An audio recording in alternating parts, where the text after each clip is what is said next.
Hello, Internet! I'm Ellie the Propeller Doofus, and welcome to Buddy Reads, where I read a small selection of a book and review it for you. Today we are covering chapters 3 and 4 of part 3 of The Dark Tower by Stephen King. I hope you've read up to that point yourself, because I do not want to ruin anything for you. So this section has the kidnapped woman driving Roland to New York. This is where it all kind of clicks for me, because Roland needs to make a pit stop before he goes through the door to go back to Susanna, and Roland needs to visit the Rose. Of course Roland needs to visit the Rose. Why did I not think about Roland needing to visit the Rose? So the woman and Roland get to the Tet Corporation building, and Roland is disappointed that this building is not the tower, and I'm just kind of thinking, of course it's not the tower, not yet. It's still only 20 years into its conception, and you're dreaming of the tower like thousands of years from now. Of course this is not going to be the tower. But he gets there, and everyone that works for the tower knows about Loman, knows about Breakers, knows about Quartet. And there's even a sign on the front that changes depending on your brain waves. So if a Jewish person looks at it, it would be in Hebrew. It is written in Roland's words, and he is very appreciative of that. And he is walking around the lobby of this building when a woman actually sneaks up on him and taps him on the shoulder, and he freaks out because he doesn't realize that people of this modern day Earth have soft-soled shoes and can walk quietly. But he meets with her, and it turns out that she is like a great-granddaughter of... No, I think she's just a granddaughter of one of the men that sold Roland the area that the tower is built on. He looks at a picture of all the other men that he met, except for one that he's never met but only heard of, and all of them are dead. And then he says, what about this guy that I haven't ever met? And she says, well, why don't you ask him yourself? And he's walking down the stairs with his granddaughter, and he's like 92 years old. And these people take Roland to sit down very quickly, and they are giving him all of the information that they have acquired. They say, we have gifts for you. When Eddie was dying, Eddie gave Jake a message. When Jake was dying, Jake gave the woman that you're with a message. Ask the woman what that is. And Roland's like, okay. And then they're like, okay, we also have this box for you. And he opens up the box, and it's a lavish gold watch that keeps immaculate time. And I'm thinking, that watch is no use to Roland, because time is useless in this series. Time is nothing in this series. And they explain that the watch actually reads time depending on where you are. So if you are close to the tower, the watch might stop, or might even start running backwards. And this watch costs $19,000, because 19, of course. And Roland's like, wow, okay, thanks, I'll keep that. And then they say, we also have this, and they give him a package. Roland opens it up, and it's a book written by Stephen King called Insomnia. And he's like, what is this for? And they say, we have, ever since Stephen King has been writing about the Dark Tower, we have been having groups and groups of people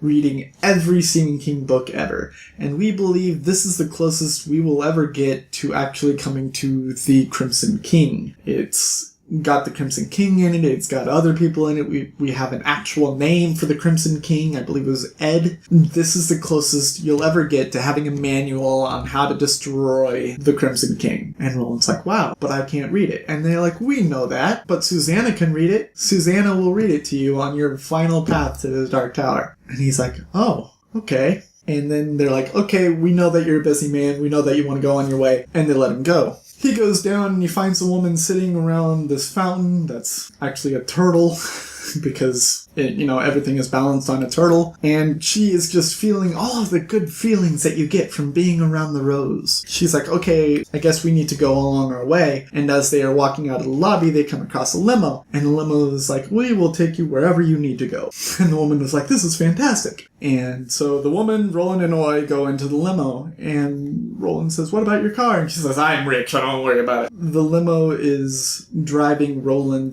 I think it's like 30 blocks that he needs to go to get to the Dixie Pig so that he can go through the door to Fedek. And he asks the woman about the message, and she says, watch out for Dalando. We still don't know what that is. Roland gets to the Dixie Pig, and it's a maze of sorts. You know, he says goodbye to the woman, and he walks to the door, and it's a maze of sorts. He can't find his way easily, and he sets Oi down, and Oi starts tracking the scent of his dead owner, Jake, from when he was there before, and they track his scent to a door, and Olin momentarily does not remember what the password is to get through it, and then it just kind of clicks for him, and he's like, oh yes, kiss it. Oh, before he even walked through that door, he gave the book to the woman. Because of course he gave the book to the woman. Of course he gets the key to destroying the Crimson King in his hands, and he just gives it away. And at first, I was really pissed off about that, but then the more that I think about it, I'm like, of course, Roland is a macho man. Roland is a type that would get the instructions to building an IKEA set and say, I don't need these, I can do it myself, and then like struggle with it for 20 hours. Of course that's what Roland does.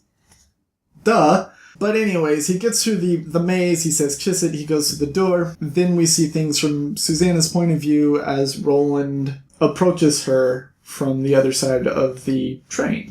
Susanna tells her side of the story of how she got to the train stop. It's basically the guys that were with them helped her to the train station. They got onto the train rode very quickly, and it was very scary. And they lost Shimi because he got his foot infected during the battle where they were trying to rescue him. Roland kind of asks her about Delando, and she says, I've never heard of that word, I don't know what it means. And Roland says, maybe I got it wrong. It was a message that was passed from Eddie to Jake to Oi to me. And I think Oi is really the weak link there, but they do that, and then they decide that they need to go along their way. And when Roland met up with Susanna, I thought for a moment that the next story was going to be Susanna's side. And it might still be that, but the way that she just kind of summarized it a little bit more thoroughly than I did, I don't think that the next story is going to be her side. And at the end of the section, we have Stephen King, who is recovering from his injuries in the van crash and thinking about, was Jake there? Was Roland there? No, that's silly. They're fictional characters. They wouldn't have been there. No one was there.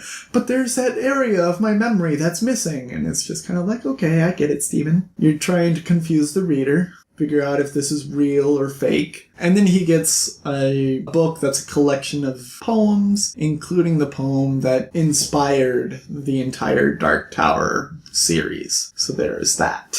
I think we have like 2 or 3 more stories to complete. And then we're done with this series, and I'm trying to rush through them because the trailer comes out in like an hour from when I'm recording this right now. And I don't want to watch the trailer before I finish the book, and I know I'm not going to finish the book before it's released, but I'm going to see Guardians of the Galaxy Volume 2 the Thursday night, the night that it comes out, and, well, I'm afraid that the trailer might run during that. So I'm trying to rush through this. But at least you have all the videos of me reacting to the story still.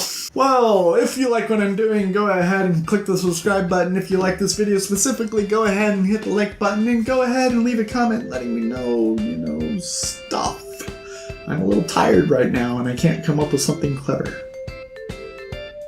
Sorry. I've been Elliot the Purple Doofus. This has been Buddy Reads, reminding you to watch your Pajama Radius, and I will see you all in the next section of The Dark Tower by Stephen King.